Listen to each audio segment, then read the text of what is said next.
Yeah, Incubus, Science. This isn't what he was saying the other week when we spoke about it. I was saying I loved it. Liar. Yeah. No, so like my thoughts on it were, to me it sounded like an album of the time. It sounded like, when was it released? Early 2000s? Something like that. I can't remember exactly. Sounds like it. And I think if I was listening to it then, because all the music around then was kind of that thing, that sound, it's strange because you don't think of Incubus as being new metal, but it was so new metal. Oh, aye. And grungy, like when you really listen to a lot of that new metal at the time, there was that grungy influence to everything, and a bit of hip hop through there as well. Yeah. So it had that, and so I didn't dig it just for that reason, just because it's like a time of my life that I don't care to be transported back to. There were a few moments on the album that I did really enjoy, and I don't have the notes to hand now because it's so damn long ago. I remember I was in the gym listening to it, and I sent you some comments on it. There were some really cool chords in one of the songs, like arpeggiated chords at the start of one of the songs that I thought was damn cool. There was a really cool hip hop drum beat that I really enjoyed. And then later on in the album, there was on one of the songs they piped in like vinyl pops and clicks, like yep, which was cool. I thought that was a breath of fresh air. But I get what you mean about. I liked the first track when it came. I was like, oh yeah, I see what you mean. This is really funky, but it wore me down pretty fast. And it could possibly be the vocals as well, because as you point out, like it's not polished in the slightest. It's like they've just kind of gone for it. So I don't. There are worse bands. Yes. There are totally worse bands. Like my wife is really, really, really into Volbeat at the moment. Do you like Volbeat? Her sales pitch for them when she's trying to get people into them is like, they're amazing. They sound like Cher and Nickelback blended together. And I'm like, that's not a sales pitch for anyone, Hayley. No one. That's not what anyone wants. Cher. Yeah, because and Nickelback. Yes, because I just want to gouge my ears out every time I listen to their singer, because it's so auto-tuned and processed. It's so pristine and perfect, and I never really understood, because I do like Nickelback, and I like their production, but there are moments of auto-tune on Nickelback's albums that I hear and I go, that's disgusting, whereas some people say Nickelback's too polished. I never really understood what they meant until Hayley kept playing Volbeat in the house, and suddenly I'm like, this is what they mean when they say music is too polished. And actually, Volbeat are an important part of our culture, and I'll tell you why. So there are people out there that believe that the universe is infinite. You can travel for an infinite amount of time. And if that were the case, then by very nature of that, it would mean that you will be able to find this world again exactly the same, apart from my left ear's missing or whatever. Like every single possibility will be out there somewhere. Yes. And what that means, all kinds of alternative universes, is that there must be a world like this that exists where Volbeat don't. Right? And if that were the case, then by definition, it would be no different to this world, because nothing will have changed in any way, shape or form. They contribute nothing to our world. And if they disappeared tomorrow, I don't think anyone would be upset. So you hate Volbeat, but you're not too bothered about Incubus? Yeah. just to... In comparison, like when I say I'm not really into the Volbeat thing, I'm not really into the Incubus thing, it's not like a hatred of what they were doing. No, I get you. It's just, a time of my life that I drinking cider in parks and sleeping under skate ramps, like nah. So sorry. Don't be daft. I don't have the same feelings towards that album, but that's because I didn't listen to it in that time. I didn't have those experiences, and that's fair enough. So the Odyssey, Symphony X. Yeah, we did a reaction video to that. We did. Didn't get massive traffic, but got a little bit. I mean, that is the highlight, obviously, of the album, that track. And I didn't mind that, but I just, the rest of the album just grated me down. I thought the musicianship's incredible. Like, there's no one on this planet that could turn around and say Michael Romeo is not one of the best guitarists that's ever lived. It's never going to happen. Unless they just hate being wrong. They're just idiots. Or they love being wrong, sorry. But I just couldn't get into it. The constant time changes. I just felt there was a lot of lacking in terms of flow through the majority of the songs. And I get that's prog. Come on, I'm not silly. Yeah. But there's so many better ways to do it in terms of time changes and odd measures and just like polyrhythmic parts or whatever. I just felt it was like wank for the sake of wank. So my comments on that are like, it's really important that I don't try and discredit anything you say, because you're totally right. It's prog for the sake of prog. But the only comment I'd make is like, you're really into a genre that has lots of stop-start time changes. Like you'll all be playing and then suddenly you stop for one beat and then you shift to a completely, and I find that extremely jarring. Whereas I do find a little bit more like rhyme and reason to the Symphony X thing, but it's still, I do get it. Like if you're not into that like on your toes music is the way I describe it. You constantly like what's going to happen now kind of thing. That it can be quite exhausting. I don't even find it exhausting. It's that I don't like that style of music. You're quite right. Like brutal death metal and slam, well, more brutal death metal. There's a lot of like time signature changes where it'll be just unexpected, even for a few bars to go back into something normal, and like just madness for the sake of madness. But I don't know. I think I find that the majority of the bands that do that, at least the ones I've listened to and do listen to, transition better. Whereas with the Symphony X stuff, I thought just everything having to be like 7/8 and then like, well, the next we'll put an 11/6 bar in for a laugh, and just like, why? It didn't gel well with me. As I say, I think the musicianship was incredible, and it stands in its own. When you listen to it, you'll hear it. Like Michael Romeo's a fucking monster. I don't know the rest of the band, unfortunately, but when we went to see them, I wasn't bothered about the rest of the band either. I was just bothered about watching Michael Romeo be fucking outrageous. Mike LePond, their bass player, is awesome. He's really, really good. And I'm doing a lot more, like, I've not done one in a while, but Symphony X tutorial videos on YouTube. And I'm making like backing tracks for them. And even like using a pick to try and play Mike LePond's bass parts, it's just a fucking nightmare. And he plays everything with his fingers. And he's often just doubling Romeo's riffs, and they're exhausting on the left hand on a 6-string guitar. Like when you're trying to do that on a bass, he's a monster. Jason Rulio on Rulio. Jason on drums. Yeah, he's a good drummer, and the keyboard player is Mike Pinavia, some dude. No offence to them, they're all very good. That's what I mean. But Romeo is exceptional. I just couldn't deal with the album. Maybe it's one of those ones that I need to take way more time to get into. And once I know the song structures and I'm waiting on the parts changing, then maybe I would like it more. Or my comment on Symphony X, and it's kind of like with the Opeth thing. I was talking to some people about Opeth yesterday. I love with Opeth that they're okay. They trust their fan base enough that they can change their style so dramatically over time. Actually, maybe they just don't care about what their fan base want. They just want to make the art that they want to make. I hate it when a band just sticks with the same thing over and over because it works. Like Malmsteen. Yeah, there needs to be some progression. He's made the same album like 20 times, and I love him, but like, come on, give me something else. With Symphony X, there is a big progression, and the Odyssey for me is the transition album between the traditional progressive, moving into the more heavy in the metal type thing. When you go one album on from that, which is Paradise Lost, that drops a lot more of the progressive side of things. There's no singing on it. It's more angry vocals. And then Iconoclast, the one after that, is probably my favourite at the moment. It's been my favourite for a while. I do like that one. That one just is heavy. That one just grooves. But I think even with the strange time signatures on the stuff that's on Iconoclast, there's a lot more to catch on to. Yes. It's more hooky than it is just time signature changes with weird riffs. Yeah. I've always liked Romeo's riffs, which is what I'm really focusing on my YouTube channel. Just love the riffs, and I see what you mean. Like in the grand scheme of things, you can listen to a song and just have loads and loads of stuff thrown at you for the sake of it. And I guess like looking back, I don't really think of the songs as whole things. I think I love that riff in Wicked. I love that riff in Inferno kind of thing. Like it just pops into my mind. That's a really cool riff kind of thing. But yeah, so well, I'm glad you hated it. A bit of conflict for once. Yeah, it's good.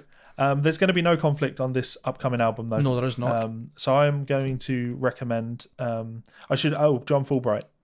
Did you actually listen to it? it's all right. It's like it. Sorry, Andy.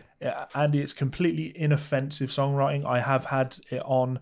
It's queued up in my Spotify playlist when I'm playing games, and like it seems to come on after everything that I finish listening to. So I'm playing, I'm grinding out the last trophies in the Binding of Isaac, and it takes a long time to do that. So I'll get through an entire album, like Tesseract's new album or Between the Buried and Me's new album, and then after it, John Fulbright's album comes on, and I don't feel the need to turn it off. Like it just plays through. I think there's some good moments of songwriting in there.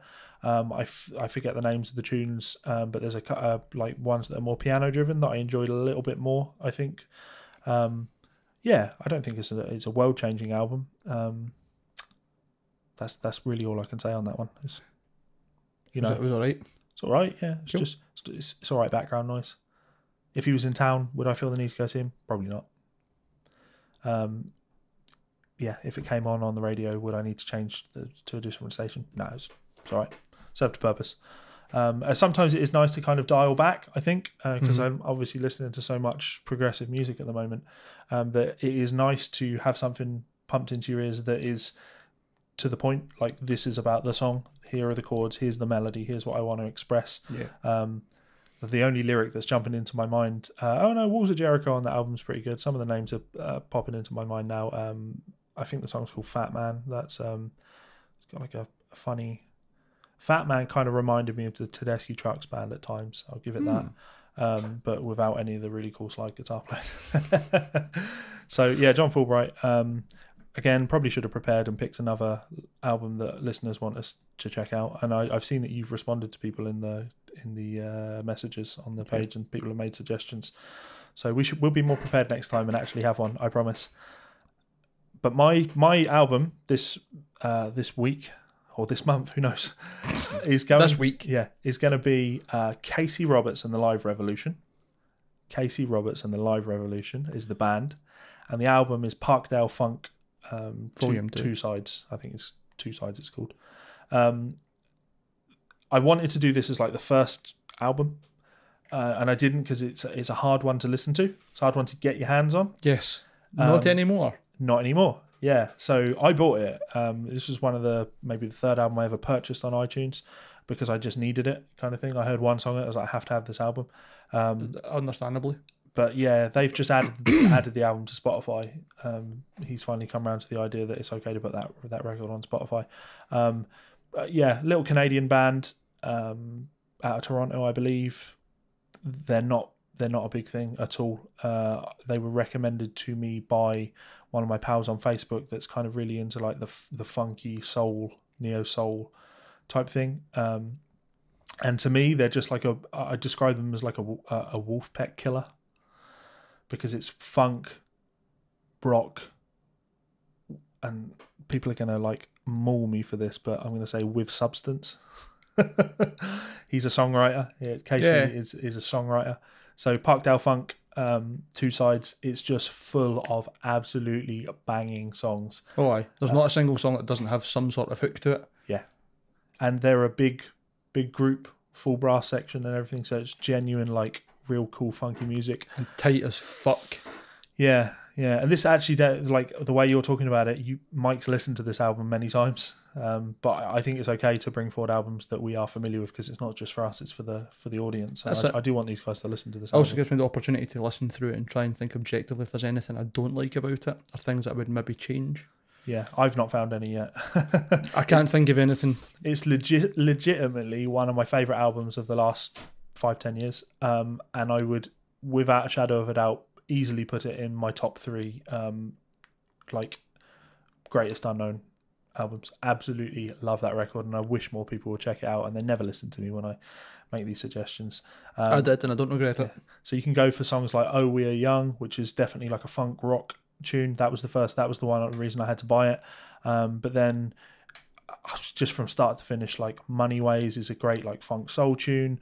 There's a video for the song Electric Lovers. Like, there's barely any guitar in that song. Electric Lovers is a fucking belter. Yeah, and it just kind of sounds like a Jamiroquai song, but more like a slower, fat, groovy Jamiroquai tune, which I really enjoy that. Just love it, absolutely love it. And Casey himself is a freak on the guitar. Oh. He's a freak of a singer. And so if you dig this album, go on his YouTube, and he does loads and loads of covers of things where he just does like these fucked up funkified versions of tunes. There's like a really cool Bowie cover that he's doing where he's just playing the most outrageous rhythm guitar part, like all over the neck, sliding around and funky as shit. And then these drummers playing drums in the bath. And he just starts singing over the top of it, and you're like, how are you playing that, let alone singing it as expressively as you are while you're doing it? So yeah, Casey Roberts, I love him. He is. They deserve a lot more attention. I agree, and I say that without like having listened to it in a while, but it's just unbelievable. So I'm going a bit more off kilter with the album for you, which is Mr. Bungle's California, because it is fucking madness. And I think the first listen, if you haven't listened to it much, will be, why did you recommend this? And then by the fifth, you'll go, right, there's definitely bits of really cool musicianship in here, and they're all great, but what the fuck is going on? And I just want to bamboozle you a wee bit. It's just great. Retro Vertigo's on there, which is an incredible, weird as fuck, strange chord ballad, which, embarrassingly, to even say this out loud, Avenged Sevenfold did a cover of and didn't do too badly.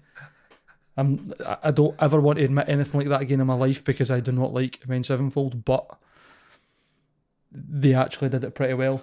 I'm going to give them the credit where credit's due, sadly. I know. Air Conditioned Nightmare, a fucking great song.